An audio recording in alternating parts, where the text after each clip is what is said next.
அகிலம் மீடியா நேயர்களுக்கு வணக்கம். காசாவில் நிரந்தர அமைதி, ஹமாஸின் அறிவிப்பால் புதிய திருப்பம். போர் முடிவுக்கு வந்து நிரந்தர போர் நிறுத்தம் தொடங்குவதாக ஹமாஸின் மூத்த தலைவர் ஹலீல் அல்-ஹையா அறிவித்துள்ளார். இந்த அறிவிப்பினை அவர் ஒரு தொலைக்காட்சி நிகழ்ச்சியில் தெரிவித்துள்ளதாக சர்வதேச ஊடகங்கள் செய்தி வெளியிட்டுள்ளன. அந்த வகையில் போர் நிறுத்த ஒப்பந்தத்தில் இரு திசைகளிலும் ரக்ஃபா கடவை திறப்பதும் அடங்கும் என தெரிவிக்கப்படுகின்றது.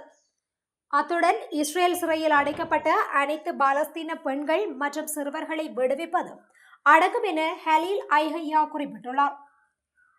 காசாவில் இஸ்ரேலின் 2 ஆண்டுகால போரை முடிவுக்கு கொண்டு வருவதாக உறுதியளிக்கும் மத்திய கிழக்கு அமைதி ஒப்பந்தத்தின் வளர்ச்சியில் முக்கிய தருணங்களில் டிரம்பின் தனிப்பட்ட தொடர்பு ஒரு வலுவான கையாகவும் மென்மையான வழிகாட்டியாகவும் முக்கிய பங்கு வகித்ததாகவும் அமெரிக்கா தெரிவித்தது. காசாவில் மோதலை முடிவுக்கு கொண்டு வருவதற்கான திட்டத்தின் முதல் கட்டம் போரை நிறுத்தி இஸ்ரேலிய பணைய கைதிகள் மற்றும் பாலஸ்தீன கைதிகளை விடுவிப்பதாக டிரம்ப் புதன்கிழமை அறிவித்திருந்தார்.